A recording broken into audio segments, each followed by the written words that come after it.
तो चलिए सबसे पहले आप बताइए एक बहुत सिंपल लैंग्वेज में, D1 से हम क्या देखते हैं। अगर मैं पूछूं ये D1 है, ये D9 है, ये D10 है, जैसे कहते हैं D10 से क्या देखते हैं, D9 से कैसे क्या देखते हैं, क्या देखते हैं, ये D1 से क्या देखते आरोग्य। हैं बताइए। Self self self self. Character, self about D1 everybody, say about your self. Self देखते हैं, सेल्फ, और हाँ सेल्फ। और क्या बताया आपने। पूर्व कर्म, पूर्व कर्मा। सेल्फ। अच्छा, हाँ, ठीक है। आरोग्य। आरोग्य, कैरेक्टर, चलो एक एक करके कैरेक्टर। चलते हैं। हाँ, मंजीत जी से शुरुआत करते गुरुजी, पूरा अपना इंडिविजुअल पर्सनालिटी, हमारा थॉट प्रोसेस, हमारा एटीट्यूड, एप्टीट्यूड, हमारा गृहस्थ जीवन, हमारा स्वास्थ्य, हमारा करियर, हमारा भाग्य, वो तो 12 भाव हो गए, ठीक है, बहुत बढ़िया। 12, ये सारी चीजें जी। ठीक है। डॉक्टर गुंजन जी। हेलो, प्रणाम सर। प्रणाम। अ, अ, मैं भी वही बोल रही थी जो अभी उन्होंने बताया कि D1 से हम जब हम जिस टाइम पे हम बॉर्न हुए हैं उस समय पे कौन कौन सा लग्न उदित हो रहा है, यानी कि होराइजन पे क्या है वो हमारा लग्न बन जाता है। जो लगन जी, होता है वो हमारी पूरी पर्सनैलिटी, पूरे कैरेक्टर को डिसाइड करता है। बहुत और बढ़िया। से सभी कुछ हम देख सकते हैं। जो सबसे पहले जो लगन में बैठा हुआ प्लेनेट है वो हमारी पूरी पर्सनैलिटी और ट्रेट को बताएगा। और उसके अलावा फिर उसमें से हम आगे चलेंगे तो उससे हमारी फैमिली, हमारे भाई बहन, हमारा घर घर कैसा होगा, हमारी मैरिज, एवरीथिंग हम D1 से असेस कर सकते हैं। पूरी लाइफ को हम बहुत D1 से एक बढ़िया। तरीके से असेस कर सकते हैं। जब हमें किसी के डीप में विश्लेषण करना है तो हम उसके डिविजनल चार्ट में जाते हैं। सर, ये मेरी अंडरस्टैंडिंग है। जब उसके बहुत डीप में जाएंगे तो हमें डिविजनल चार्ट में जाना होगा। ठीक है। तो क्यों ना हम ये बोल दें कि D1 वो चीज है जो दूसरा आदमी आपके बारे में देख रहा है, सोच रहा है, समझ रहा है। जो चीजें उसको जैसी समझ में आ रही है आपके बारे में। देखिए, D1 को समझने का बहुत आसान तरीका ये है कि आपकी जो D1 चार्ट है उसमें जो भी चीजें दिखाई देती हैं, ये वो चीजें हैं जिसको सामने वाला व्यक्ति देख सकता है और महसूस कर सकता है। आंखों से दिखाई देता है, महसूस होता है कि ये आदमी लंबा है, ये आदमी गोरा है, इस आदमी का हाइट ये है, रंग रूप ये है। बात करने के बाद यानी व्यवहार करने के बाद, व्यवहार का मतलब बातचीत करने के बाद, वो एक अपना एक असेसमेंट बनाता है कि यार ये आदमी किस तरह का है। ये मिलनसार है, या कम बोलने वाला है, या सेपरेटिव एटीट्यूड का है, या अग्रेसिव है। आप खुद भी इस चीज को महसूस करते होंगे। हम भी डेली कई लोगों को इसी तरीके से जज करते हैं। आपके पॉइंट ऑफ व्यू से जो आप उसकी पर्सनैलिटी को जज कर रहे हो, ये पर्सनैलिटी जो निकल कर के आएगी वो ही उस व्यक्ति का D1 चार्ट है। जैसा कि आप सभी जानते, हमारे यहाँ एक कहावत है कि दूसरे के मन की बात कैसे समझ पाएंगे, हम कैसे समझेंगे कि अगले के मन में क्या चल रहा है। फिर एक कहावत है, मुंह में राम बगल में छुरी, कि यार आदमी बोलता तो बड़ा मीठा है परंतु अंदर से कुछ और है। फिर कहते हैं यार इसके मन में काला बहुत है। ऐसे तमाम आपको मुहावरे, कहानियां तमाम हमारे समाज में प्रचलित है, जो इस बात को दिखाते हैं कि इंसान जो व्यवहार करता है, इंसान जो अपने आप को दिखाता है या दिखाने का जो प्रयास करता है, वो चीज भिन्न है, वो डिफरेंट है। पर वो इंसान अंदर से क्या है वो बिल्कुल डिफरेंट हो सकता है। एक आदमी जिसकी पर्सनैलिटी हमें लगती है ये व्यक्ति बहुत गुस्सैल होगा, पर हो सकता है वो व्यक्ति अंदर से बहुत ही न्यायप्रिय हो, बहुत ही प्रेम पूर्वक हो, या वो व्यक्ति सभी के हित की सोचने वाला हो, पर अगर उसको कोई बात जरा सी भी पसंद ना आए वो एकदम से गुस्सा खा जाए। ये उसकी पर्सनैलिटी हो सकती है। यानी कि जो जो बातें आपने बताई है, चाहे पर्सनैलिटी के बारे में बताया है, चाहे आपने उसके व्यवहार के बारे में बताया है, चाहे आपने उसके विवाह के बारे में बताया है, जो चीजें देखने पर दूसरा आदमी आपके बारे में असस कर लेता है, वो ही आपकी कुंडली का D1 चार्ट है। अब ये समझ में आया कि बहुत सिंपल है, बहुत सिंपल है। दूसरा हमारे बारे में क्या सोचता है। अक्सर जब हम कहते हैं कि आपकी लगन कुंडली बहुत अच्छी है, इसका सिंपल मीनिंग है आपकी पर्सनैलिटी जब आप फर्स्ट टाइम किसी से मिलते हैं तो सामने वाला व्यक्ति आपसे बहुत प्रभावित हो जाता है, क्योंकि आपका D1 चार्ट बहुत अच्छा है। जब हम कहते हैं कि यार तुम जब भी किसी से मिलते हो लोग आपको समझ नहीं पाते हैं, या जब भी हम कहते हैं कि आपकी कुंडली में तो पाप ग्रहों का प्रभाव बहुत ज्यादा है, या कुंडली में उल्टे सीधे योग बहुत ज्यादा मात्रा में बने हुए हैं, इसका मतलब सीधा ये है कि आपको फर्स्ट टाइम लोग समझ ही नहीं पाते और आपके मित्र बहुत कम रहेंगे, आपके मित्र ज्यादा नहीं रहेंगे।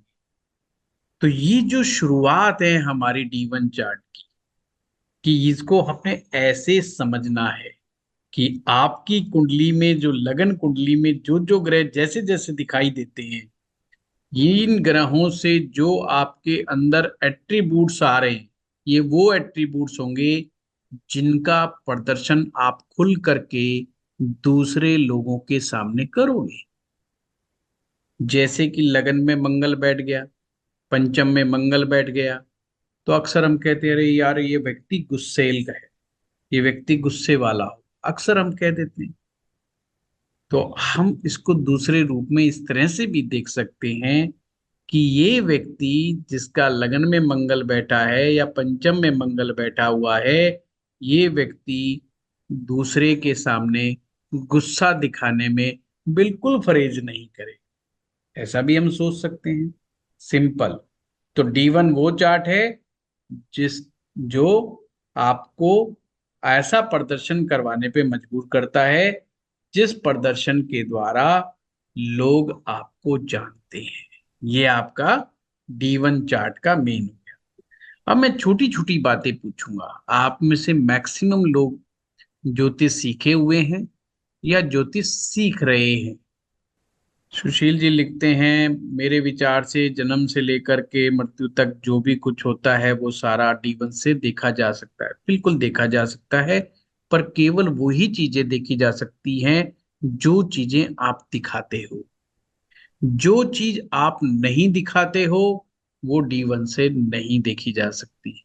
जैसे अच्छा ऐसा हो सकता है कि कोई व्यक्ति शादीशुदा हो पर उसके दिल में कोई दूसरी भी हो और वो किसी को ना बताए। किसी को ना बताए का मतलब अपने समाज में, अपनी सोसाइटी में, अपने घर में, अपने परिवार में, अपने मित्रों को किसी को ना बिठाए बताए। आप कहेंगे हाँ हाँ ये तो हम रोज देखते हैं, ऐसे पता नहीं कितने नमूने हैं हमारे समाज में जो दिन रात घूमते रहते हैं, बहुत इजी है ये तो एक सिंपल सी चीज, जो व्यक्ति दिखाना नहीं चाहता, जो व्यक्ति दिखाना नहीं चाहता दूसरे को, उसको दूसरा व्यक्ति देख भी नहीं सकता। इसलिए D1 से सभी वो बातें आएंगी जिन चीजों को हम दिखाना चाहते हैं या दिखाने से हम अपने आप को रोक ही नहीं पाते, हमारी कोई ताकत ही नहीं है रोकने की। हम अक्सर दिखाते हैं, अपनी सफलता को दिखाते हैं, हम अपनी स्टोरी बताते हैं तो बहुत अच्छी अच्छी स्टोरीज बताते हैं। और जब हम एक उम्र पर आकर के नौजवान बच्चों को स्टोरी सुनाते हैं तो हम अक्सर अपनी सक्सेस स्टोरी सुनाएंगे या हम फेलियर्स की स्टोरी बताएंगे, पर उसके अंदर भी कहीं ना कहीं आर्टिकुलेशंस कर देते हैं। हर सेलिब्रिटी अपनी झूठी सच्ची कहानियां सुनाता रहता है कि बचपन में उसने इतना संघर्ष किया। कोई भी बड़ा आदमी करोड़पति अरबपति बन जाएगा, वो भी झूठी सच्ची कहानियां बहुत बताएगा जो अक्सर उसने नहीं जी होती। वो उसकी फैंटेसी की कहानियां हो सकती हैं, पर वो आपको बता देता है, बोल देता है। इसका मतलब वो भी सच्ची चीजें नहीं। सत्यता क्या है? सत्यता क्या है? सत्यता वो नहीं जैसे वो दिखा रहा है। सत्यता आपके अलग डिविजनल चार्ट्स में निकल करके आएगी, बहुत डेप्थ में आएगी। इवन अक्सर मैं अपनी क्लासेस में कहता हूं 90% हमारे क्लाइंट या किसी के भी क्लाइंट एस्ट्रोलॉजर से भी झूठ बोलते हैं। पति पत्नी का मामला हो तो 90% से ज्यादा झूठ बोलते हैं। कोई कहता है कि जी मेरा कसूर है, मैंने अपने पति को तंग बहुत कर रखा है, या कोई आके कहता है कि जी मैंने पत्नी को बहुत तंग कर रखा है, बहुत दुखी करता हूं जी, जाते ही मैं बस ऐसा हाल कर रखा है मैंने, वह पूछो जीने नहीं देता मैं उसको। कोई नहीं कहता भाई आकर के। मैं तो इतने टाइम से मैं एस्ट्रोलॉजी देख रहा हूं, सब कहते हैं हम बहुत अच्छे हैं, सामने वाला गड़बड़ है। तो ये बात मैं कैसे पता लगाऊं? मैं कोई सीबीआई एजेंसी तो नहीं हूं। तो मेरे पास एक चार्ट है बहुत प्यारा। यानी कि किसी भी मामले में इंसान कभी भी झूठ बोले तो आपके पास एक स्पेसिफिक चार्ट दिया हुआ है ऋषि मुनियों ने, कि कुछ नहीं कहना, उससे बहस नहीं करनी, सीधा उस चार्ट में घुस जाना है आपने। अगर वो अच्छा, एक झूठ बड़ा जबरदस्त है। मैं जॉब बड़ी मेहनत से करता हूँ, बड़ी लगन से करता हूँ, टाइम पे प्रमोशन नहीं मिलती, मेरा बॉस बहुत खड़ूस है, मेरा बॉस पॉलिटिक्स बहुत करता है, हमेशा मुझे पॉलिटिक्स में फंसा दिया जाता है, मुझे क्रेडिट नहीं मिलता है, पूरा क्रेडिट मेरा बॉस ले जाता है। अक्सर जब आप प्रैक्टिस में आएंगे आपको भी यही सुनने को मिलेगा। अब बताइए एक एस्ट्रोलॉजर कैसे समझ पाएगा कि ये सच बोल रहा है कि झूठ बोल रहा है? सारे बंदे एक जैसी स्टोरी बता रहे हैं, मिलती जुलती। मुझे फंसा दिया गया है, मुझे क्रेडिट नहीं मिल रहा है, मेरे को टाइम पे प्रमोशन नहीं मिल रही है, या सभी लोग सारे कुलीग्स मुझसे चिढ़ते हैं, मेरे साथ दिक्कत में आ जाते हैं, मेरे लिए गुप्त षड्यंत्र होता रहता है। यही सब होता है। आप कैसे पता लगाओगे? आपके पास एक चार्ट है, D10 चार्ट। पति पत्नी के बीच में कोई व्यक्ति कुछ भी बोल रहा है, कुछ मत, सीधा D9 चार्ट पे फोकस करो। एक एक पहलू उसके अंदर का, जिसको अपने देसी भाषा में कहते हैं, उसकी नस नस पकड़ में आ जाती है, उसकी नस नस पकड़ में आ जाती है। ये कहां पर इसका कसूर है, कितनी बात ये सही बोल रहा है, कितनी बात सही नहीं बोल रहा। यानी कि जो दिख रहा है सभी को वो D1 है, और जो लोगों को नहीं दिखाई दे रहा है वो डिविजनल चार्ट्स के अंदर छिपा हुआ है। और हमारा ये पूरा कोर्स इसी को ही डिकोड करने के लिए है कि हम कैसे देखें कि अंदर क्या छिपा हुआ है। चलिए, समझ गए बात को? चलो अब हम आगे बढ़ते हैं। वो उन्होंने बीच में कर दिया था इसलिए 5 मिनट मुझे लगाने पड़ गए। तो ऐसा हमें लगता है, ये अभी तक हमने सीखा है, अब थोड़ा सा हमें माइंडसेट को बदलना पड़ेगा कि हमें D1 में क्या समझ में आया, D9 में क्या आया, D10 में, ये हमें बहुत क्लैरिटी के साथ होना चाहिए। जो भी हम अंदर से फील करते हैं, जो भी बात हम अंदर से फील करते हैं पर दूसरे को जरूरी नहीं बताएं। ये देखो, मैंने बात पूरी बोली है। जरूरी नहीं कि हम ये बात किसी दूसरे के सामने बताएं कि हम अंदर से क्या महसूस करते हैं। वो तमाम बातें हम नवमांशा कुंडली से देखते हैं। चलो, जब नवमांशा का जिक्र आएगा तो मैं बात करूंगा, पर पहले, उससे पहले आपसे प्रश्नोत्तरी चालू थी।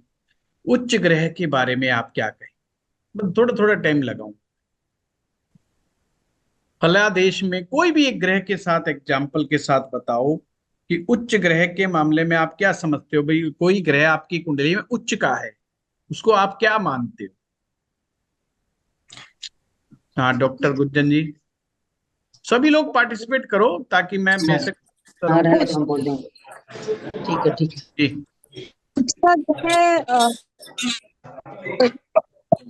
अपनी फेवरेबल में बैठे कोई भी ग्रह अपने फेवरेबल पोजीशन में अपने मित्र घर के घर में या ऐसी पोजीशन पे बैठे हैं जो उनके लिए फेवरेबल है, जिसमें वो मैक्सिमम रिजल्ट देते हैं, वो उच्च का ग्रह है। वो उच्च का ग्रह उससे रिलेटेड जिस प्रकार जैसे हमारे मंगल उच्च के हो जाते हैं 10वें घर में, शनि के घर में। शनि कर्म के कारक हैं और मंगल पराक्रम के। एक तरीके से देखा जाए तो वो एक दूसरे के मित्र नहीं है, मगर फिर भी वो वहां पे उच्च के हुए क्योंकि उनका एसोसिएशन वर्क से रिलेटेड है। तो और वो वहां पे मैक्सिमम। ममता जी, संजीव शर्मा जी, हाँ जी। गुरु जी प्रणाम। प्रणाम। हाँ, वो ग्रह ऐसे स्थान पर पहुंच जाए जहां पहुंचकर वो बहुत प्रसन्न हो, वेरी और गुड। और प्रसन्नता के हिसाब से वो अपना ग्रह फल दे। ग्रह फल बोलना जरूरी नहीं, आपने सिंपल तो बता दो मतलब जी। जी आपने रिजल्ट्स अच्छे से दे पाए। जी हाँ जी। संजीव जी। चरण स्पर्श गुरु जी। हाँ, जो प्रणाम। जो गुरु जी मैं अब तक समझ पाया, उच्च ग्रह से मतलब यही है कि वो 100% अपने पॉजिटिव रिजल्ट देगा, बट एक शर्त शायद इसके साथ ये जरूर जुड़ी हुई है कि वो उसमें बल जरूर होना चाहिए उच्च होने के साथ साथ। जी बहुत वेरी गुड। श्रीवास्तव साहब। The planet, for example, moon is in exaltation. That will be very happy and joyful. Will be very. The moon will show his quality in a 100% manner. Our mood Very swing will also be very high. Mood swing also will be there. And whatever characters are there, it will show 100% of its attributes character. वो अपने Jupiter, it खुल will करके बहुत बढ़िया। attributes. Jupiter, if it's knowledge, is acquiring wisdom, whatever principles, values it very is good. carrying in the life, where that will show 100% of its value. Also, it depends on the position where we are graha bala, or the planet where it is posited. That owner of that dispositor should be strong enough to give the result. If very dispositor is weak, then it will not give the result. Very good very good. Pawan Bansal ji, आप कुछ बोलना चाहेंगे? गुरु जी, उच्च के ग्रह एक तो जहां भी बैठते हैं कंफर्टेबल फील करते हैं, तो जो भी उनके कारक तत्व होते हैं या जिस भी भाव के वो स्वामी होते हैं, तो उनसे रिलेटेड चीजें इजीली आदमी को मिल जाती हैं और उसमें फल वेरी देने का पोटेंशियल अच्छा होता है। बहुत कम बढ़िया। मेहनत में ज्यादा अचीव कर सकते हैं। उर्मी जी। जी सर, तो सर हम वही जो चीजें फ्यू तो सेम है, ऑलमोस्ट सेम ही है। बाकी ये कि उसका स्ट्रेंथ क्या है, स्ट्रेंथ देखेंगे, पावर जैसे कहा उन्होंने। तो दूसरा बहुत ये है बढ़िया। कि उसका कोई एस्पेक्ट कौन ग्रह कर रहे हैं। अगर पाप बहुत बढ़िया। ग्रह कर रहे हैं तो थोड़ा सा उसमें चेंज हो सकता है। 6, 8, 12 में अगर वो एग्जाल्टेड होकर बैठे हैं तो कुछ मतलब नेगेटिव भी देंगे, वो क्योंकि हम आगे नेगेटिव बात करेंगे, वो हम आगे बात मगर करेंगे, मैं समझ गया। देखिए मेरा आज एस्पेक्ट का उद्देश्य सिंपल इतना है, आपको थोड़ा सा चेक करना है सर हम कि बोले। ऐसा ना हो। नहीं आ रहा हूँ, वो बहुत प्रश्न है मेरे पास आज अभिलाषा जी, आप चिंता मत कीजिए, आपके बोलने के लिए रहेगा। मुझे आपका लेवल समझ में आ जाएगा ताकि मैं उसके हिसाब से स्पीड को बना पाऊं, इसलिए मैं सब ये छोटी छोटी बातें पूछ रहा हूँ। मेरा उद्देश्य आपको ये बहुत ज्यादा वो करना नहीं है। बड़ा अगर एक लाइन में इसको समझा जाए, उच्च ग्रह को, जो भी ग्रह अति प्रसन्न है, जैसे एक इंसान जब बहुत ज्यादा खुश हो जाता है तो वो लोगों में खुशियां बांटने का काम करता है। जैसे गुरु नानक देव जी ने कहा था, खुश इंसान खुशियां बांटता है, दुखी इंसान दुख बांटता है।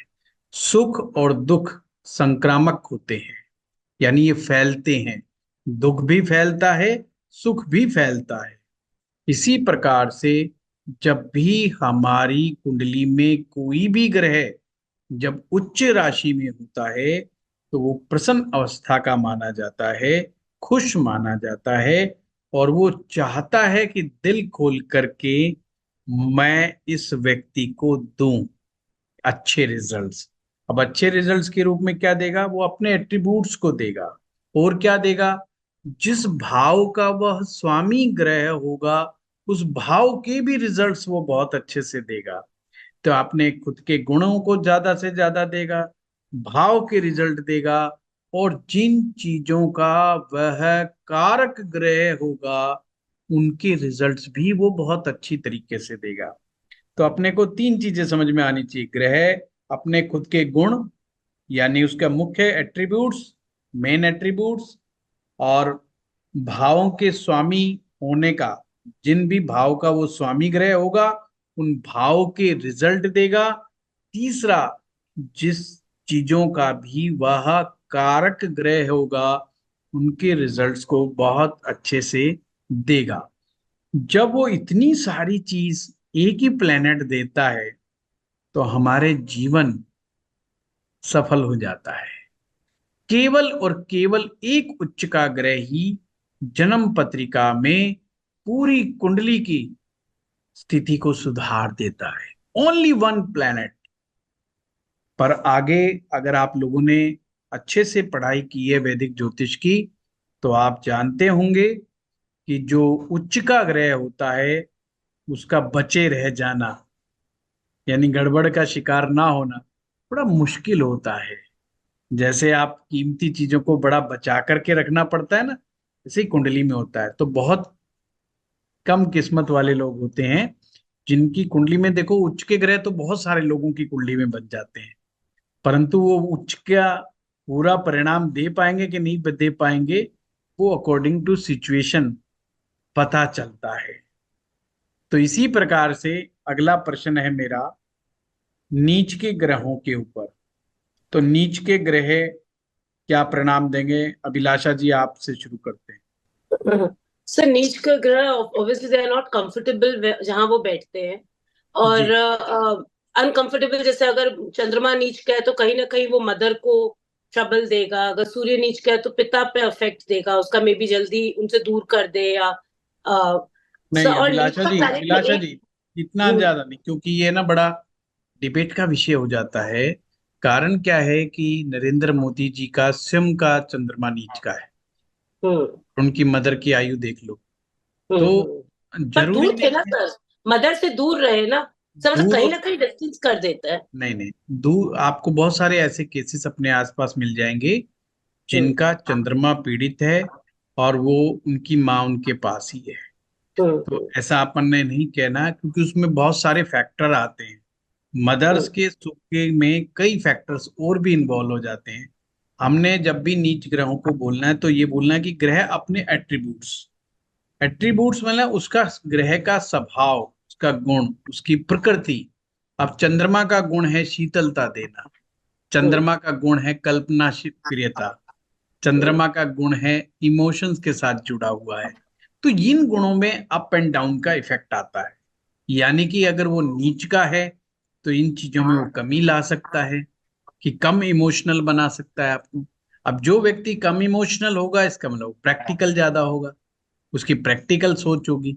अब जो प्रैक्टिकल सोच होगा तो उसमें स्ट्रेट फॉरवर्डनेस भी बहुत होगी और उसके पर रिलेशनशिप के लिए अच्छा नहीं, क्योंकि जो व्यक्ति जितना स्ट्रेट फॉरवर्ड होगा, कम इमोशनल होगा, तो प्रैक्टिकल बातें करेगा। प्रैक्टिकल बातें प्रेम के अंदर बहुत बड़ा रोड़ा है ना, बहुत बड़ी। हाँ सर, नीच के ग्रह में एफर्ट भी ज्यादा रहता है, देखते हैं जिनके शुक्र नीच के वो बहुत एफर्ट लेते हैं उसको वो सारी बात ठीक है। वो हाँ। सारी बात ठीक है।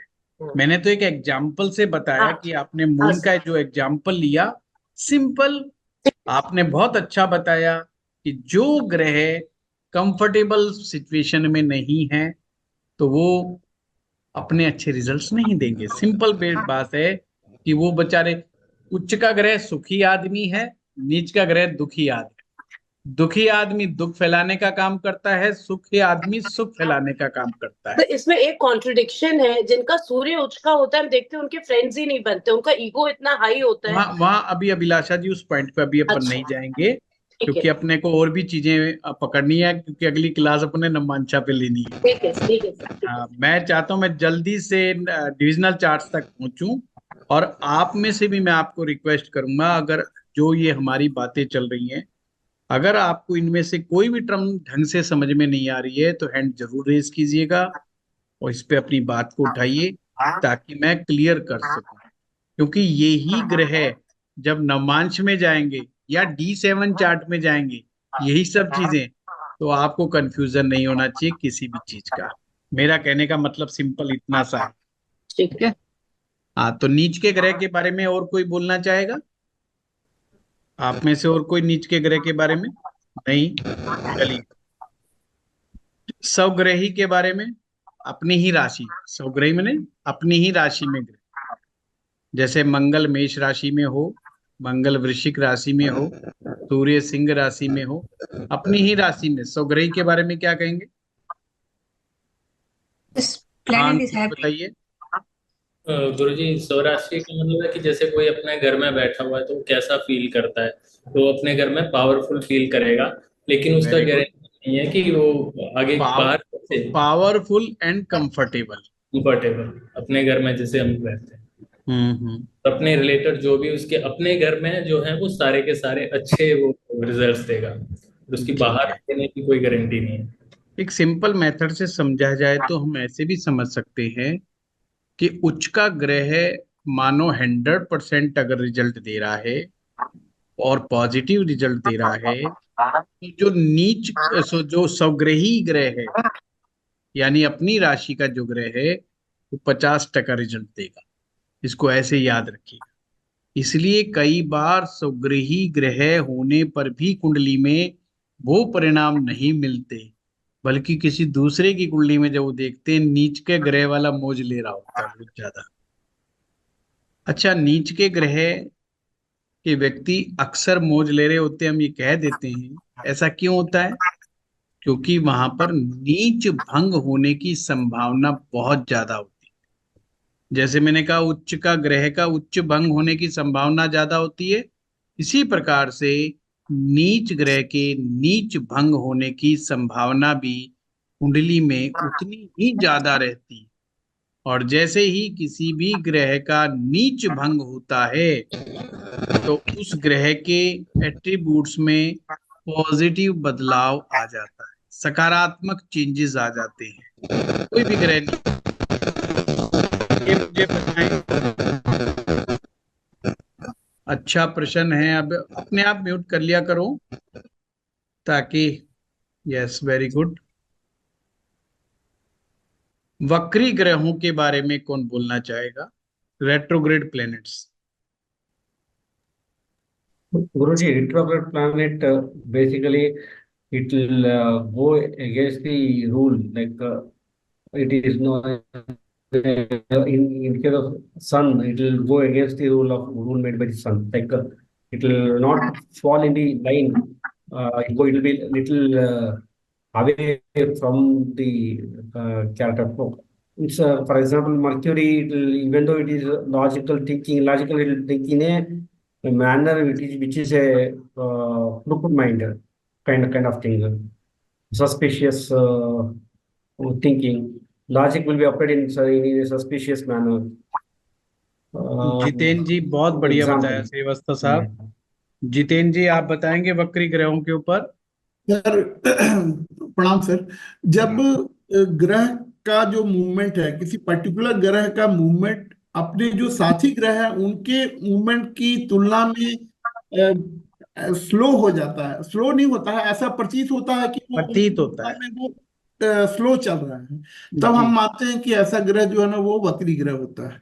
तो वक्री ग्रह होने पे सर उनके जो रिजल्ट होते हैं, जब वो डायरेक्ट होते हैं उसकी उनका रिजल्ट जो है ना वो थोड़ा नेगेटिवली या स्लो हो जाता है, जो अपने एट्रीब्यूट का रिजल्ट देते हैं। डॉक्टर गुंजन जी।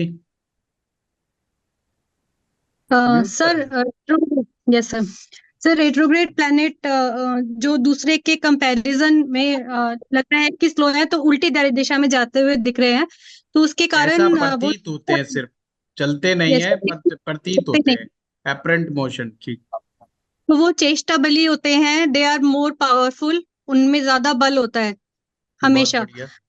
तो और वो कहीं ना हर एक की चार्ट में जब भी कोई रेट्रोग्रेड प्लैनेट है, तो वो कोई ना कोई पिछले जन्म के कर्मा के साथ एसोसिएटेड होते हैं, वो पास्ट लाइफ कर्मा से एसोसिएटेड होते हैं सर ये।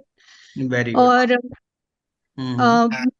रेट्रोग्रेड अच्छे जो गुड रिजल्ट देने वाले जो रेट्रोग्रेड प्लैनेट है, जैसे कि जुपिटर, रेट्रोग्रेड होने से उनका पॉजिटिव रिजल्ट कम हो जाता है, और जो नेगेटिव क्या बोलते हैं उस नहीं, टर्म, सही बोल मतलब रहे हैं। हाँ, शनि है, मंगल है। तो उनका वो और ज्यादा पावरफुल हो जाते हैं, उनकी जो नेगेटिविटी है वो और ज्यादा पावरफुल हो जाती है रेट्रोग्रेड होने से। नहीं, आपने दो बातें कही। एक तो जो पॉजिटिव ग्रह हैं, यहाँ पे हमें रुकना होगा। पॉजिटिव ग्रह है जैसे कि जुपिटर हो गया, वीनस हो गया, मरकरी हो गया, जिन्हें हम पॉजिटिव प्लैनेट्स की श्रेणी में रखते हैं। अगर यस सर। रेट्रोग्रेड हो जाएं तो क्या रिजल्ट बताया आपने? कहा कि प्रभाव, उनका सकारात्मक प्रभाव कम हो जाएगा। शुभता, ये हाँ, सकारात्मक कम हो जाएगा। हाँ। दूसरा आपने बताया जो पापक ग्रह हैं, मेलेफिक प्लैनेट्स हैं, जैसे मंगल है, शनि है, ये मेलेफिक प्लैनेट्स की श्रेणी में आते हैं। या डेबलेटेड यस मून है, सॉरी मून इसमें नहीं आता, सॉरी इसमें मंगल है, शनि है। ये ग्रह यस अगर वक्री हो जाएंगे तो पावर तो खैर सबकी बढ़ जाएगी, पर आपने कहा इनका सकारात्मक बल बढ़ जाएगा, पर इनका नहीं रिजल्ट आएगा नेगेटिव पॉजिटिव ज्यादा आएगा कि होगा, नेगेटिव आएगा? नेगेटिव आएगा ज्यादा, जैसे नेगेटिव, बोला। वही बोला मैंने। नेगेटिव आएगा। हाँ। अब इसको हम दूसरे एंगल से भी वक्री ग्रह समझते हैं। वक्री ग्रह को आसान तरीके से समझने का एक बहुत ही आसान तरीका है कि वक्री ग्रह वह प्लेनेट है जैसे कि एक आपके घर में एक ऐसा बच्चा है जो घर परिवार के मुखिया की बात को नहीं सुनता है, जस्ट लाइक ए डिसओबीडेंट बॉय की तरह।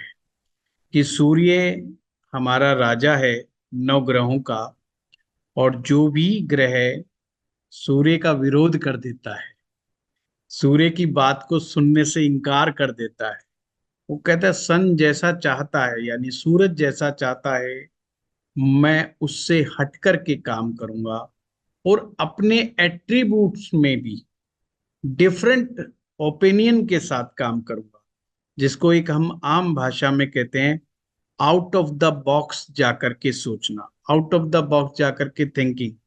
ये सब एट्रीब्यूट्स वक्री ग्रहों में आ जाता है। जब भी कोई ग्रह वक्री होता है तो उसका जो एट्रीब्यूट्स, मुख्य एट्रीब्यूट्स होता है, उसमें भी वो आउट ऑफ द बॉक्स जाकर के काम करने की क्षमता रखता है। मैं यहाँ पर एक चीज विशेष रूप से कहूंगा, हम एक एग्जाम्पल लेंगे, जुपिटर का एग्जाम्पल। अब जुपिटर मान लो रेट्रोग्रेड हो गया, रेट्रोग्रेड जुपिटर, इसका क्या मायने माने कि बृहस्पति में बल बहुत बढ़ गया। अब बल बढ़ने का तो मतलब ये होना चाहिए कि वो व्यक्ति बहुत विद्वान हो गया। बल बढ़ने का मतलब तो ये मानना चाहिए हमें, ताकत बढ़ने का, कि बृहस्पति तो डिवाइन गुणों की खान है, तमाम गुण हैं बृहस्पति के अंदर, और बहुत पावरफुल है वो प्लेनेट। अगर वो वक्री हो गया तो अच्छे से अच्छा गुण हमारे अंदर समा जाएगा। पर क्या ऐसा होगा? ऐसे लोग कौन होंगे? आज के जितने भी स्पिरिचुअल बाबा जी हैं, सक्सेसफुल स्पिरिचुअल बाबा जी, इनके मैक्सिमम चांस है कि इनके वक्री क्रू मिलेंगे आपको, जो एक कल्ट क्रिएट करने में कामयाब हो जाते हैं, जो एक संगठन खड़ा करने में कामयाब हो जाते हैं, जो बहुत बड़े बड़े आश्रम बनाने में कामयाब हो जाते हैं, उनका गुरु वक्री होने के चांस सबसे ज्यादा है। या दूसरी तरह से हम ये कह सकते हैं, इसी तरह के लोग बड़े बड़े कल्ट, बड़े बड़े धर्म, बड़े बड़े पंथ और बड़े बड़े आश्रम बनाने में कामयाब हो सकते हैं। इसकी अपेक्षा अगर कोई ऐसा व्यक्ति जिसका गुरु वक्री नहीं है और स्पिरिचुअल मार्ग में चला गया, तो वो सफल हो, उसकी कोई बड़ी गारंटी नहीं है। ऐसा क्या ताकत गुरु के पास प्राप्त हो गई यहां पर वक्री होने से, जो कि गुरु के मार्गी होने पर नहीं थी? आप में से कोई बता सकता है? इससे सर पता थोड़ी सी क्लेवरनेस आ जाती है। थोड़ी सी क्लेवरनेस आ जाती है। क्लेवरनेस तो बुद्ध वाले से भी आ जाती है। फिर आप डिस्टिंग्विश हाँ कैसे करोगे कि ये वक्री बुद्ध से, गुरु से आई है कि बुद्ध से आई है? हो सकता है उसका बुद्ध भी अच्छा हो। हाँ सर, लेकिन अगर क्योंकि गुरु अगर से हम आई ये होगी कह तो देंगे, अगर हम ये कह देंगे कि गुरु के अच्छे गुण प्राप्त नहीं होंगे या अच्छे गुणों में कमी आ जाएगी, तो हम कंफ्यूज हो सकते हैं। हम ये सोचते हैं, अक्सर आम आदमी सोचता है, जो आदमी शराब पीता है, जो आदमी मांस खाता है, जो आदमी सिगरेट पीता है, दारू पीता है, इसका मतलब इसका गुरु अच्छा नहीं है। जो आदमी लड़ाई झगड़ा कर लेता है, इसका मतलब इसका गुरु अच्छा नहीं है। पर ये कोई बहुत बढ़िया वो तो नहीं बनी ना बात। जिनका गुरु वक्री हो, मैं ऐसे तमाम लोगों को जानता हूं जिनका गुरु वक्री है, वो ना बीड़ी पीते हैं, ना सिगरेट पीते हैं, ना दारू पीते हैं, ना लड़ाई करते हैं, ना झगड़ा करते हैं। तो कौन सा एक ऐसा कैसे समझ पाएंगे? सर गुरु का होगा तो इफेक्ट तो ओनली उसमें जो गुरु है का, ओनली गुरु का। he will think about the like धर्म का उसमें होगा पोर्शन, और वो he is thinking for the larger group of people, larger than ज्यादा। और मरकरी का होगा तो he is maybe thinking for the others but more about himself or herself। नहीं, जुपिटर के बारे में ही बात करते हैं, इससे मैं वक्री का कंसेप्ट और क्लियर होगा। गुरुजी जुपिटर का वो धर्म का उसमें पोर्शन होगा, और प्लस में वो जनरल ग्रुप, लार्ज ग्रुप का सोचेगा, जन फॉर्माइसिस। फिर से बताइए, अगर धर्म का नॉलेज के पॉइंट ऑफ व्यू से, कि धर्म का नॉलेज उसको अच्छा होगा? जी धर्म का नॉलेज अच्छा होगा, ठीक है, पर वो बड़े ग्रुप्स को एड्रेस करेगा, आप ये कह रहे हैं? हाँ, मतलब लोगों की भलाई का बात ज्यादा करेगा उसमें, ये भी पोर्शन होगा। फिर यही बात अगर उर्मी जी कहा जाए, इसका मतलब तो ये हो गया कि अगर गुरु बहुत मतलब मार्गी है और पावरफुल है, तो फिर उसमें क्या अंतर पैदा करेंगे आप? क्योंकि नॉलेज तो आपने इस बंदे को भी दे दी जिसका वक्री है, और जिसका गुरु उच्च का है उसको भी आपने नॉलेज दे दी है। तो इसमें डिफरेंस क्या करेंगे हम? क्योंकि इसमें जो एक इसका ज्ञान का भी एक पोर्शन आ जाता है ना उसमें। नहीं, गहनता जिसका उच्च का होगा वो गहनता से होगा। सर एक्सपेंशन ज्यादा हो जाएगा जुपिटर का, तो वो एक्सपैंड करना चाहेगा राहु की तरह, to connect to lot many people, and उसका out of box thinking help करेगा। जुपिटर का नेचुरल गुण है विस्तार करना, एक्सपैंड करना। ध्यान से समझिए, वो गुरु का नेचुरल गुण है विजडम। अगर आप कहते हो विजडम बहुत अच्छा होगा, नहीं भाई, गुरु का ये स्वभाव है, विजडम ही तो देता है गुरु। भाई फिर गुरु क्या देगा? गुरु विजडम देगा। ये तो उनका नेचुरल एट्रीब्यूट्स है, उससे हम डिफरेंस थोड़ी पैदा करेंगे। आप कहते हो जी नॉलेज देगा, तो नॉलेज देना तो उसके प्रकृति है, तो देगा ही देगा। दूसरों की तुलना में अपने को ज्यादा ज्ञानी समझेगा सर। दूसरों की तुलना में ज्यादा ज्ञानी समझेगा, ये जितेंद्र जी अच्छे गुरु वाले के साथ भी समस्या है। गुरुजी जी, गुरुजी वो पराक्रमी कहते हैं जिसको दुस्साहस कहते हैं, ऐसे कार्य जिनको करने के लिए साहस की जरूरत होती है वो कार्य करेंगे। काफी नियर अबाउट है, पर मैं आपको थोड़ा सा बताना चाहूंगा। यदि क्या वो लीड पे हटके काम करेगा वैसे। वो मतलब ज्ञान लेके दूसरों का मिसयूज कर सकता है ज्ञान का, ये भी काफी करीब बताया है। गुरुजी देखिए, लीड से हटके काम करेगा। लीडरशिप या नेतृत्व वाली जो क्वालिटी है, जो अक्सर सूर्य में देखी जाती है, जो उसके साथ एसोसिएटेड है, गुरु के साथ एसोसिएटेड नहीं होती beyond a certain point, subject matter से आगे बढ़ के। तो यहाँ पे ये वाला क्वालिटी ओवर डेवलप्ड हो सकता है देखिए लीड करने का। देखिए सर मैं बताता हूँ, सर वो जब ऑब्सेस्ड हो जाएगा obsessed about his learning, about his wisdom, obsessed मतलब एक अलग ही एक्सट्रीम स्पेक्ट्रम होता है सर, एक स्पेक्ट्रम में एक्सट्रीम में पहुंच जाएगा। इसको इस तरह से समझें कि मान लीजिए किसी व्यक्ति का गुरु वक्री हो गया, तो उसको हमेशा ऐसे समझिएगा, ये एक ऐसा व्यक्ति है जो कम टूल्स रखता है पर उनका इस्तेमाल बहुत अच्छे तरीके से करना जानता है। उसको 4 सूत्र पता है, पर वो 4 सूत्र को इस तरीके से बताना जानता है कि सामने वाले को लगे कि 4000 सूत्र जानता है। यानी कि कम नॉलेज को भी वो इस तरीके से डिफाइन कर सकता है कि जिसको सुनने के बाद लोग दांतों तले उंगली दबा लें। हमेशा ध्यान रखना, वक्री गुरु को अगर आपने फलित के अंदर जोड़ के देखना है तो ऐसा देखा करो उस ग्रह को साथ मिल गया, राहु के गुण भी उसके अंदर समा गए, अर्थात दिखावा करने का गुण। नॉलेज कम होगी बट उस थोड़ी सी नॉलेज का भी दिखावा वो बहुत बड़े अच्छे तरीके से कर सकता है। मैंने एक पॉइंट बड़ा जबरदस्त आपको बताया, ये जितने भी तथा कथित इंग्लिश बोल करके बड़े अच्छे अच्छे डिजाइनर कपड़े पहन करके जो स्पिरिचुअल टॉक्स करते हैं, बड़े बड़े 5 स्टार्स होटल्स के अंदर जाकर के स्पिरिचुअल टॉक्स करते हैं, कुंडलिनी तंत्रा के बारे में ज्ञान दे रहे होते हैं, उनके कोर्सेस चला देते हैं वो लोग कि हम कुंडलिनी जागरण कर देंगे, कुछ भी आप ये समझ लीजिए, वो एक थोड़ी सी नॉलेज का एक पार्ट लेकर के उसको नॉलेज का दिखावा बहुत बड़े स्तर के ऊपर कर देते हैं। ये गुरु वक्री की खासियत होती है, यानी उसमें असत्य का भी गुण समाया होता है। जबकि वो जो गुरु मार्गी है पर वह उच्च का होगा, तो उस व्यक्ति में जो नॉलेज होगी, जो ज्ञान होगा, वो सत्य का ज्ञान होगा। वो केवल उसी बात को बोलेगा या उसी बात को डिफाइन करेगा जिसका ज्ञान उसको होगा या जिसका उसने अनुभव किया होगा।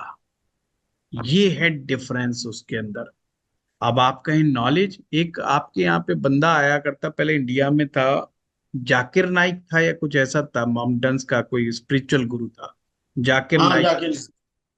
वो क्या करता था, वो ऐसे है ना फटाफट नंबर्स बांटता था, 16 नंबर इतना, या तुम्हारे वेद के अंदर ये फलाना चैप्टर में फलाना नंबर श्लोक फलाना नंबर। वो क्या था, वो साक्षात वक्री गुरु का उदाहरण था। वो इतनी बड़ी भीड़ को भी बेवकूफ बनाने में कामयाब हो जाता था, क्योंकि उसे पता था इस समय किताब लेके कौन बैठा है। जस्ट सपोज करो मैं कहूं ये मैं गीता का 9वें चैप्टर का 22वां श्लोक का मतलब ये, अब मुझे तो पूरा कॉन्फिडेंस है, आप जितने लोग हो, 30 लोग हो, 30 में से इस समय कोई गीता लेकर के नहीं बैठा मिलेगा। अब उसकी कोई स्क्रूटनी करेगा, कोई बाद में करेगा, कोई रिसर्च करेगा, अरे देखो यार हमारे टीचर ने ये बात बोली है, क्या ये गीता का श्लोक नंबर ये है, क्या ये बात बोली गई है। अब इतनी रिसर्च में कौन जाएगा, जब तक वो तालियां बजवा करके वाह लूट के चल देगा और अपने आप को एज ए स्पिरिचुअल टीचर या एज स्पिरिचुअल गुरु वो अपने आप को स्थापित करने में कामयाब हो जाएगा। बट अब यहाँ पर और क्या चीजें जोड़ेंगे, वो शराब दारू ऐसा कुछ नहीं करेगा, आप समझिए, न बीड़ी सिगरेट, उनमें ऐसी ऐब नहीं मिलेंगे आप। वक्री गुरु कम नॉलेज का ज्यादा दिखावा करने में कामयाब हो जाते हैं, इसलिए वो जो भी चीज सीख लेते हैं उसको 10 टाइम्स करने की या 20 टाइम्स करने की कैपेसिटी रखते हैं। अब और का राज की बात बताऊं, जितने भी ये कामयाब एस्ट्रोलॉजर्स हैं जो बहुत लाखों करोड़ों रुपया कमा रहे हैं, उनकी कुंडली जाकर के देख लो, मार्गी गुरु नहीं मिलना, वक्री गुरु मिलना है। और खास करके जो सेलिब्रिटी एस्ट्रोलॉजर्स हैं उनका तो गुरु वक्री मिलेगा ही मिलेगा, क्योंकि वो नॉलेज को इस तरीके से एक्सप्लेन करना जानते हैं, खास करके कंसल्टेंसी के समय में, सामने वाला व्यक्ति कहेगा यार इससे बेटर तो कुछ हो ही नहीं सकता, बात खत्म। मैं एक एस्ट्रोलॉजर थे, बहुत पहले हम गए, उनका भी गुरु वक्री था। उन्होंने अपनी मैगजीन, उस समय वक्री गुरु के ऊपर इतनी रिसर्च नहीं हुई थी, उन्होंने अपनी मैगजीन में अपनी ही कुंडली छापी हुई थी। तो मैं देख के बड़ा हैरान हुआ कि उनका भी गुरु वक्री था। वो अक्सर क्या करते थे, वो ऐसी जगह बैठते थे, खिड़की दिल्ली के अंदर मकान था उनका, तो खिड़की के साथ बैठते थे अपनी कुर्सी लगा करके, और जो भी कोई नीचे आता तो खिड़की से देखते थे वो कौन सी गाड़ी से आया है, पैदल आया है कि गाड़ी से आया है। तो अक्सर वो 2 लेवल गाड़ी का ऊपर बढ़ा देते थे। जैसे कि मान लो कोई अल्टो गाड़ी से आया, तो कहते अगर तुम 2 साल पहले मेरे पास आए हुए होते तो आज तुम कम से कम होंडा सिटी में आए। अब बंदे का पांव तले जमीन खिसकी कि 2 साल तो मैंने वेस्ट कर दिया, कि हे गुरुदेव तुम थे कहाँ 2 साल से, मैं मिला क्यों नहीं, अपने भाग तो हमारे मत्था पीटने लग जाता है वो बंदा, यार ये तो बड़ा। तो वो कहते अब अगली बार आओगे तो तुम फलानी गाड़ी में आओ। तो अब वो क्या चीज थी, अच्छा मुझे भी बड़ा इम्प्रेसिव लगा, लोग बड़े, और वो केवल हाथ देखते थे, और हाथ देख करके कुंडली थोड़ी बहुत देखते थे, हाथ देख करके उनका बड़ा वो था कि red light on, traffic jam, किस्मत का चक्का बंद, इसको खोलना पड़ेगा। और फिर वो अपना जो भी करना होता था कि ये यंत्र ले लो, इतने उस जमाने में वो 21,000 51,000 रुपए का यंत्र देते थे।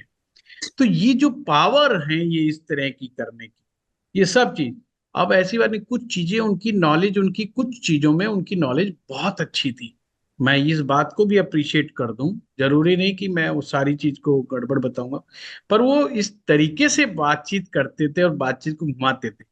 अच्छा उस जमाने में वो एक हाथ देखने का 500 रुपया चार्ज करते थे, पर जैसे ही उनको कोई आदमी कहता था मैं कंपनी का सीईओ हूं, या मैं वाइस प्रेसिडेंट हूं, या मैं मैनेजर हूं, तुरंत वो कहते थे अरे बाबू ये तो 1100 रुपए का हाथ है, अब इस हाथ को पढ़ेंगे तो ये 1100 रुपए का हाथ है, अब इसमें किस्मत की रेखा छुपी हुई है, अब किस्मत की रेखा मैं ढूंढने का लूंगा 1100 रुपया।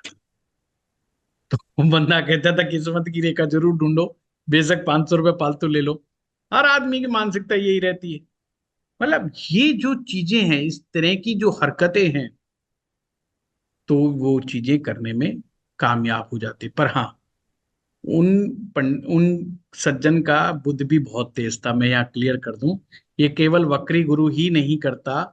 पर मैं वक्री गुरु के बारे में इतना ही कहूंगा, वक्री गुरु जैसे कभी आप में से किसी स्टूडेंट ने लिखा कि वो चेष्टा बल होता है, तो चेष्टा बल का तात्पर्य ये है कि वो अपनी चीजों को, अपने टारगेट को अचीव करने के लिए बार बार प्रयास करता है। वक्री गुरु की कुछ अच्छाइयां भी होती, वक्री गुरु की अच्छाइयां क्या होती हैं, एक तो अगर वो किसी बात को टारगेट बना लें कि मुझे ये गोल अचीव करना है, उस मामले में बड़े जिद्दी हो जाते हैं, और वो कर दिखाते हैं जो कभी दूसरों ने सोचा भी नहीं होता है। वेल्थ बहुत क्रिएट करने में कामयाब हो जाते, बहुत ज्यादा वेल्थ क्रिएट करने में ये कामयाब हो जाते हैं, ये इनकी अच्छी बातें भी है। अगर ऐसे लोग दान पुण्य करने पे आ जाए, भलाई करने पे आ जाए, दे हैव नो लिमिट्स। ये भी मैं बता दूं, अगर वक्री गुरु वाला व्यक्ति को सच्चा गुरु मिल जाए और वो डिसाइड कर ले कि मुझे ईमानदारी का मार्ग पकड़ना है, तो ये समझ लेना वो व्यक्ति कट्टर ईमानदार हो जाएगा। और अगर आदमी राजनीति में जाकर के कट्टर ईमानदार हो गया तो कहते हैं ना सबकी वाट लगा देगा, वो व्यक्ति भी वक्री गुरु वाला व्यक्ति ही होगा। यानी कि अगर वो सत्य के मार्ग पर भी अड़ गया तो फिर वो ब्रह्मा जी भी उतर आओ, फिर भी वो अपने बात पर अड़ा रहता है। सिंपल आदमी का, जो जनरल लोग होते हैं, उनका गुरु वक्री होता है, तो उसका क्या मतलब, थोड़ा कंप्रोमाइजिंग हो जाते हैं वो। एक कहावत है हमारी यहाँ पे, गंगा गए गंगादास, जमुना गए जमुना दास। अर्थात जैसा आदमी सामने खड़ा मिल जाता है वो उसी के अनुसार बात करने लग जाते हैं। साधु को साथ मिलेंगे तो साधु की बात करेंगे, ज्ञान की बात करेंगे, ज्ञान चर्चा की बात करेंगे, बड़ी अच्छी अच्छी बातें करने लग जाएंगे, बड़ी बड़ी अच्छी अच्छी सुनने लग जाएंगे। अच्छा, ये लोग बड़े अच्छे ड्रामेबाज भी होते हैं, ये बड़ी अच्छी एक्टिंग भी कर लेते हैं, बड़े अच्छे सुनने की भी करेंगे, ये बहुत अच्छे शिष्य बनने की भी कला जानते हैं, और ये बहुत बढ़िया गुरु बनने की कला भी जानते हैं। तो इनमें कला का गुण भी समा जाता है वक्री गुरु के साथ, ये भी समझ लें, ये बड़े क्रिएटिव होते हैं, ये बड़े क्रिएटिव होते हैं, बड़े कलात्मक होते हैं। पर आपको एक शब्द जोड़ना है, वेरी कंप्रोमाइजिंग। ये बहुत कंप्रोमाइजिंग होते हैं, यानी सिचुएशन के अनुसार डिसीजन लेते हैं। बट फिर आप कहेंगे जी फिर ये बकरी गुरु में गड़बड़ी क्या है, कैसा भी है दूसरा कमा के तो ला रहा है बाहर से, कुछ भी करके ला रहा है, घर परिवार में सब कुछ कर रहा है। घर में घुसते इनका रूप बदल जाता है, महा ईगोइस्टिक, किसी की नॉलेज के, अपनी नॉलेज के सामने किसी को कुछ समझते ही नहीं, बाढ़ में जाओ, महा ईगोइस्टिक हो जाते हैं। इनके रिलेशनशिप बहुत गड़बड़ हो जाते हैं, ये रिलेशनशिप में बहुत अच्छे नहीं होते हैं, इवन घर परिवार में इनके रिलेशनशिप बिगड़ जाते हैं। इनका एक सीधा सीधा तकिया कलाम रहता है, जो मेरी बात में हाँ हाँ करेगा वो मेरा अपना है, फिर उसके लिए तो ये लंका भी दान में दे दे। मतलब ये फिर इस तरह के होते हैं, जो मर्जी ले जा, उन्हें लाख रुपए मांगे, बोला 2 लाख ले जा, क्योंकि मैं तो 20 लाख कमा के बैठा हूँ। अच्छा, पैसा कमाने के तो महारथी होते ही होते हैं, उन्हें तो कोई दिक्कत ही नहीं, कॉन्फिडेंस पूरा होता है। तो जो बात आई ना चेष्टा बल की, तो इतने चेष्टा बली होते हैं ये लोग, यानी इतने एफर्ट्स फुल होते हैं, चेष्टा बल का ना एफर्ट्स फुल, एफर्ट्स इतना करते हैं चीजों को अचीव करने के लिए, तो ये लग जाते हैं, भूतों की तरह पीछे पड़ जाते हैं किसी चीज के पीछे। इसीलिए ज्योतिष के क्षेत्र में भी कामयाब ज्योतिषी, जिन्हें आज के समय में कामयाब कहा जाता है, जो बड़ा अच्छा पैसा कमा लेते हैं, ये वक्री गुरु वाले बहुत जल्दी कामयाब हो जाते हैं। आप में से अक्सर लोग पूछते हैं मुझसे कि क्या मैं एक अच्छा ज्योतिषी बन पाऊंगा, तो एक आंसर ये भी है, वक्री गुरु वाले पक्के बन जाएंगे। क्यों? क्योंकि इतने एफर्ट्सफुल होते हैं कि कहीं ना कहीं सोर्स जुटा ही लेंगे, कुछ ना कुछ करके डिकोड कर ही लेंगे, लगे रहेंगे विनम्र भाव से, हाथ जोड़ के, पैर पकड़ के, मतलब येन केन प्रकारेण अगर इन्होंने डिसाइड कर लिया कि मुझे ज्योतिषी बनना है, तो दुनिया की कोई ताकत इनको नहीं रोक सकती। और मैंने एक बड़ी बात है, ब्रह्मा जी भी नहीं रोक सकते। कहने का मतलब ये है कि कोई भी ताकत आ जाए, कितना भी वो आ जाए, ये लगे रहेंगे लगे रहेंगे लगे रहेंगे, वो उस चीज को छोड़ते नहीं है, दिमाग में लगे रहते हैं। अगर नौकरी कर रहे हैं तो भी दिमाग में रखेंगे, जिस दिन मौका मिला उस दिन ज्योतिष जरूर सीखूंगा। चाहे कर रहे हैं नौकरी है, धंधा कर रहे हैं, तो दिमाग में रखेंगे जिस दिन मौका मिला उस दिन ज्योतिष जरूर सीखूंगा। अब ये ज्योतिष तो मैंने एक एग्जाम्पल दिया क्योंकि आप लोग भी ज्योतिष सीख रहे हैं। कोई भी चीज में, भागवत कथा सीखनी है, या कोई स्पिरिचुअल टास्क सीखना है, या कोई मोटिवेशनल स्पीकर बन रहे हैं, ये सब बन रहे हैं, पर इनके साथ एक ही दिक्कत होती है। अभी डॉक्टर गुंजन ने एक बात बताई थी कि इनका संबंध पास्ट लाइफ के कर्मा से होता है, और पास्ट लाइफ का ये कर्मा कोई बहुत पॉजिटिव कर्मा नहीं होता, ध्यान रखिए। कोई भी ग्रह वक्री तभी होता है आपकी कुंडली में जब उससे एसोसिएटेड नेगेटिव कर्मा होता है। कोई भी कर्मा, जो नेगेटिव कर्मा जब एसोसिएट होता है किसी प्लेनेट के साथ, तो प्लेनेट आपकी कुंडली में वक्री होता है। उसका अब आप कहेंगे जी फिर नेगेटिव नुकसान बताओ। अभी तक तो बहुत अच्छी अच्छी बातें बताई, कलयुग के हिसाब से तो बहुत बढ़िया कि आदमी कंप्रोमाइजिंग है, बहुत मीठा बोलता है, जिसके सामने देख के बोल देता है, थोड़ी पढ़ाई करके भी ज्यादा पैसा कमा लेता है, ये तो सब अच्छी बातें हैं। और आप कहते हो कोई गारंटी नहीं कि सिगरेट पिए दारू पिए, इसकी भी कोई गारंटी नहीं है। तो फिर नुकसान क्या है? इसका नुकसान होता है हेल्थ के ऊपर। जितने भी वक्री ग्रह होते हैं वो हेल्थ हैजर्ड्स होते हैं, वो आपकी हेल्थ को नुकसान पहुंचाते ही पहुंचाते हैं। ये जितना भी वो लोग समझदार बन लें, परंतु हेल्थ के विषय में वो बहुत बड़ी बड़ी गलतियां खा जाते हैं। ये है वक्री ग्रहों का नुकसान। फायदा, आपको दुनिया भर के मैंने फायदे बता दिए, पर हाँ, वक्री ग्रह का कोई बाबा जी मिल जाए आजकल के स्टाइल का, है कोई फाउंडेशन चलाना हो, कुंडली आपकी मिल जाए तो समझ लेना, पहले देखो वक्री ग्रह है कि नहीं है वक्री गुरु है तो आंखों में आंखें डाल करके बोलना कि महाराज श्री जितने ज्ञानी आप लगते हो उतने हो नहीं, है जितना प्रवचन आपने पिछले एक चैप्टर में दिया था उतना तो अब आपको याद भी नहीं है। है आप टेलीप्रॉम्प्टर से बोल रहे हो, कैसे बोल रहे हो वो एक अलग बात है, वो विषय अलग है। ठीक है, तो खैर वक्री गुरु वाले व्यक्ति नेता बहुत अच्छे बन जाते हैं, वक्री गुरु वाले व्यक्ति अभिनेता बहुत अच्छे बन जाते हैं, और बाबा जी भी बनते हैं तो नेता और अभिनेता दोनों स्टाइल में बनते हैं। मतलब इनमें नेताओं का गुण भी होता है और अभिनेता का गुण भी होता है। कोई बाबा जी आपको स्टेज पे डांस करता हो दिख जाए तो समझ लेना वो उसका गुरु वक्री है। ठीक है ना, और कोई रंग जमाता हुआ मिल जाए ना, कोई ऐसे ऐसे करता आ जाए, समझ लेना वक्री गुरु है। ध्यान से समझना, ये उच्च ग्रहों के होकर नहीं होता। मैं हमारे देश के कुछ नामी गिरामी संत महात्माओं, संत तो नहीं कहना चाहिए और महात्मा भी नहीं कहना चाहिए, तथाकथित बाबा जियों के संपर्क में आया, उनकी कुंडली देखने का सुअवसर प्राप्त हुआ तो मेरे नेत्र खुले और वक्री ग्रह का कंसेप्ट क्लियर हुआ मेरा। उससे पहले मैं भी वक्री ग्रह को लेके बड़ा कंफ्यूजन में था। अब जब बात आई कंफ्यूजन में, ये कैसे होते होंगे, क्या इनके क्लैरिटी में, थॉट्स में क्लैरिटी होती है? बिल्कुल नहीं, ये बहुत ही ज्यादा कंफ्यूज लोग होते हैं। कैन यू इमेजिन, ये इस लेवल पर पहुंच के बड़े कंफ्यूज होते हैं और बड़ा डरते हैं अंदर से। इनको कोई झूठ मूठ भी कोई बात कह दो ना, बाबा जी हाँ वो दो आदमी आपके बारे में कुछ बात कर रहे थे, इनके अंदर इतनी बेचैनी लग जाएगी कि ये पता करने के लिए बात क्या कर रहे थे, पता करो। ये समझ लो आप, मतलब इनमें भाई इतना ही दम रखा हुआ है, क्योंकि इनमें वो राहु वाली चीज है ना। ये राहु जैसे रस्सी को सांप समझने का वो कर देता है। कि अपनी पर्सनल लाइफ के बारे में बात करूं इनकी, तो अपनी पर्सनल लाइफ में ये बहुत कंफ्यूज होते हैं।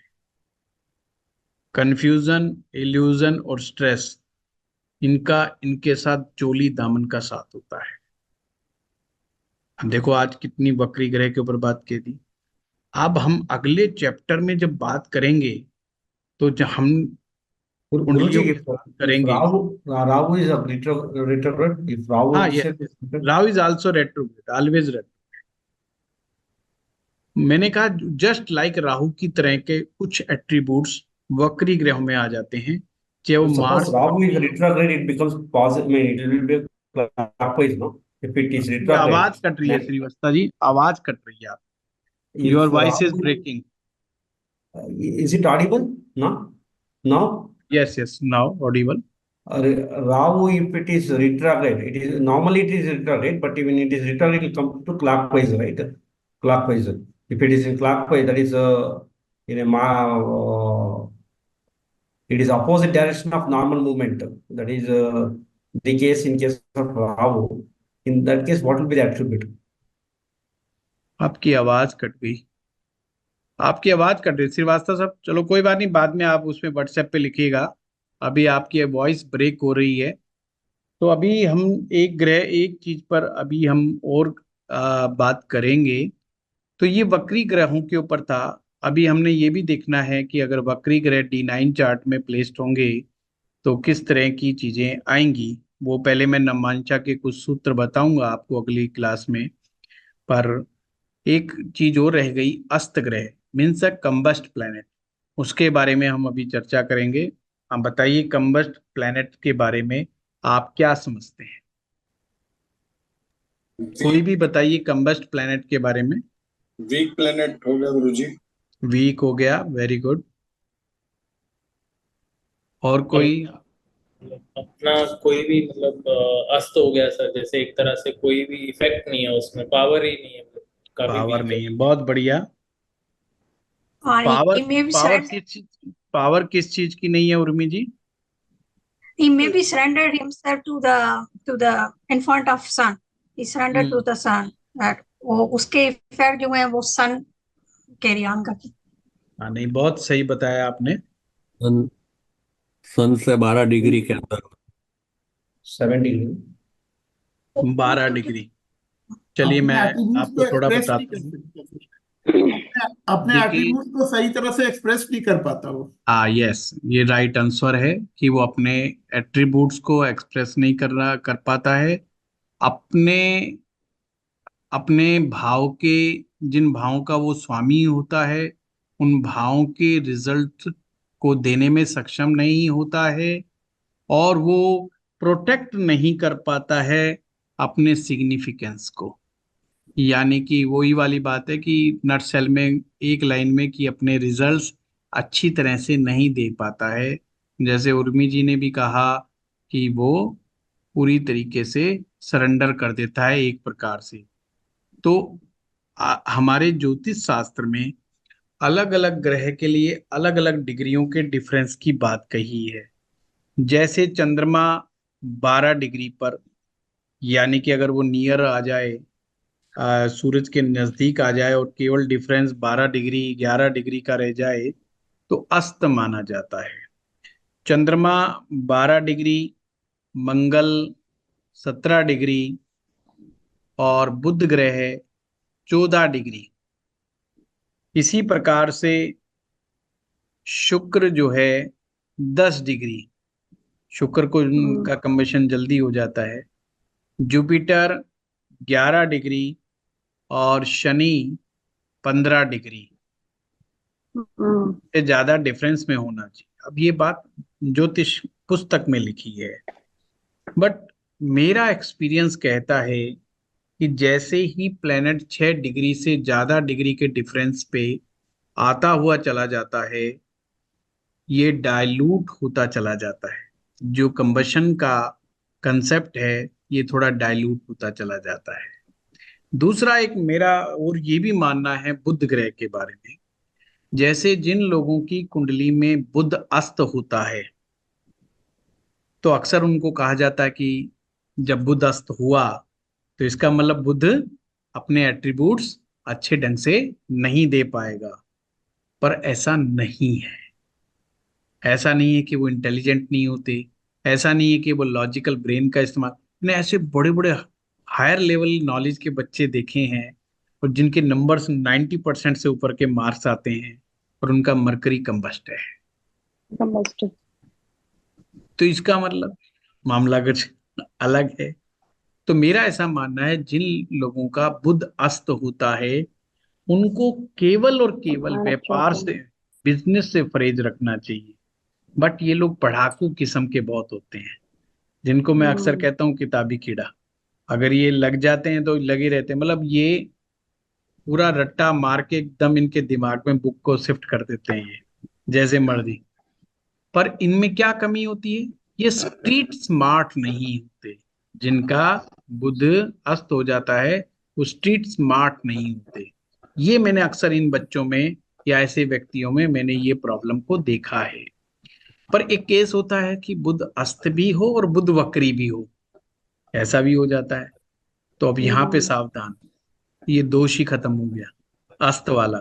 जैसे ही बुध अस्त भी हो और वक्री भी हो, वो दोष खत्म हो जाएगा। यानी कि वो फिर हर तरह का गुण देने में सक्षम हो जाएगा।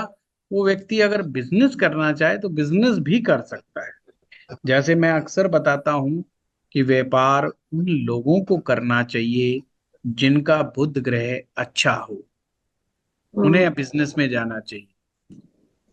तो जिनका बुध कंबस्ट हो और साथ में रेट्रोग्रेड भी हो, उन्हें जरूर व्यापार करना चाहिए। वो आगे जा, बाकी तो हम ज्योतिष में और सीखेंगे कि व्यापार करने के और क्या क्या नियम होते हैं, पर ये मैंने मोटा मोटा बताया है अस्त ग्रह के बारे में। अच्छा चलो मानते हैं कोई ग्रह अस्त हो ही गया, कि चलो 6 डिग्री से कम पे ही हो गया, मान लो 4 डिग्री का ही डिफरेंस रहा, 5 डिग्री का ही डिफरेंस है, और वो कंबस्ट हो गया बुरी तरीके से। जैसे कि शुक्र कंबस्ट हो गया सूरज के साथ, क्या घटेगा? अस्त ग्रह शारीरिक रूप से, मानसिक रूप से, आर्थिक रूप से, रिलेशनशिप से, तीनों चारों फ्रंट के ऊपर ये एक साथ प्रॉब्लम देते हैं। और उससे भी बड़ी बात, इनका सॉल्यूशन निकालना बहुत मुश्किल होता है। अर्थात ये वही केस है एक डॉक्टर के लिए, जैसे कुछ टिपिकल केस होते हैं ना, तो एक ज्योतिषी के लिए बड़ा टिपिकल केस होता है, सबसे ज्यादा टिपिकल केस होता है वो अस्त ग्रह का होता है। अब मान लीजिए किसी का शुक्र अस्त हो गया, हाँ उसकी शादी नहीं होके दे रही, तो वो 20 उपाय कर लेगा और 20-25 क्या 50 एस्ट्रोलॉजर भी बदल लेगा, उसकी शादी में डिले डिले डिले डिले होता चला जाता है। और शादी हो भी जाए, इस कारण शादी हो भी जाए, तो पति पत्नी के बीच में कुछ ना कुछ प्रॉब्लम्स रहती हैं, हेल्थ इश्यूज भी रहते हैं उनके, और वो तमाम उपाय करने के बावजूद भी उसका मैटर सॉर्ट आउट नहीं होके देता।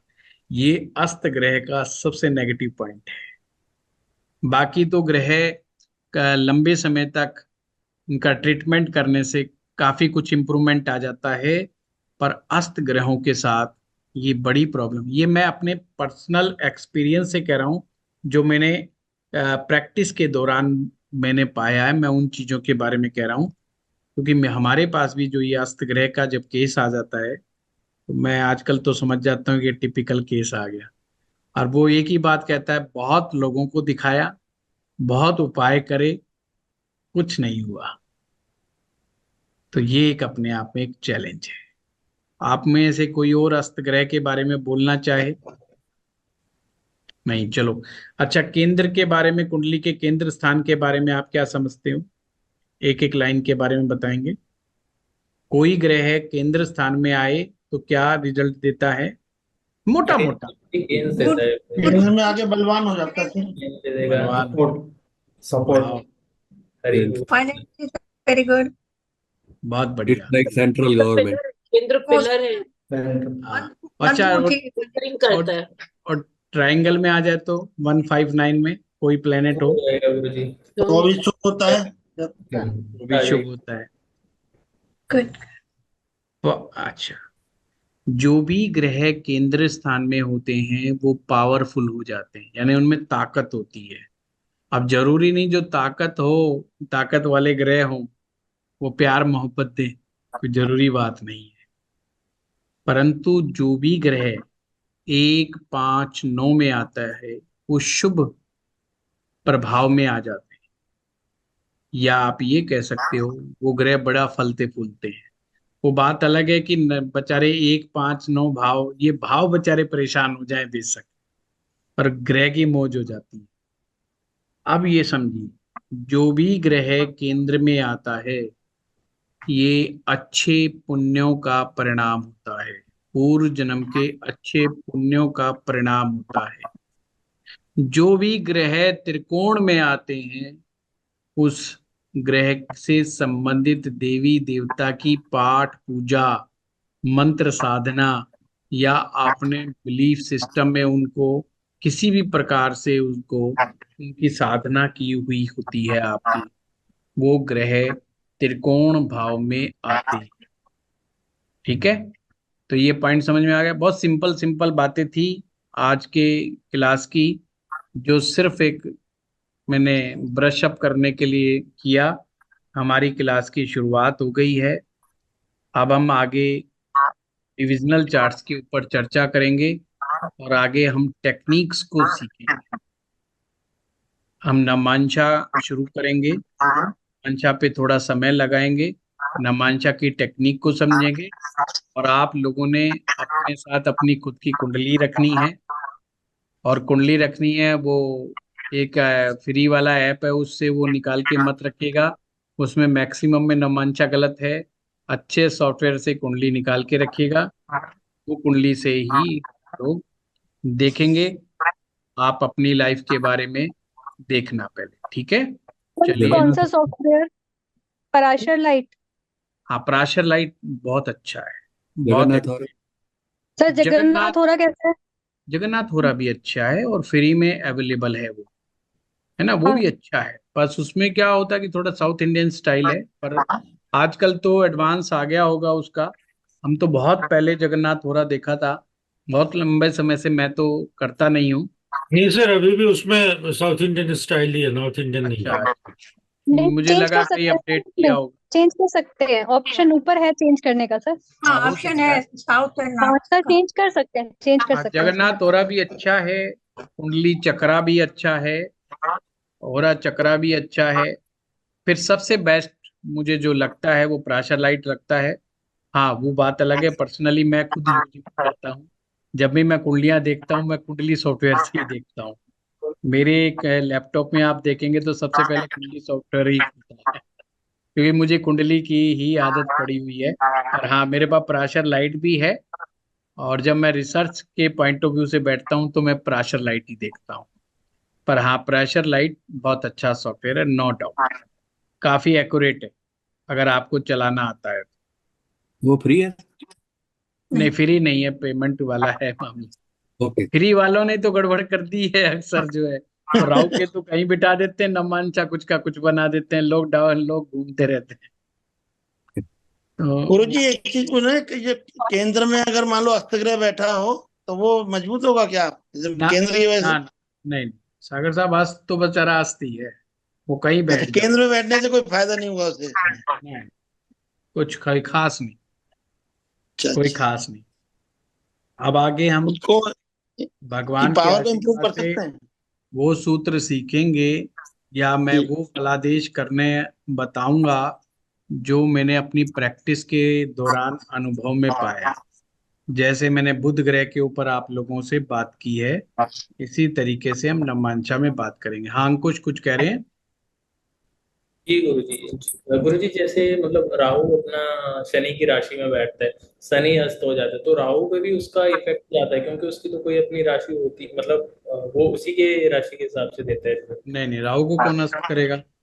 अस्त करने की पावर तो सूरज के पास है।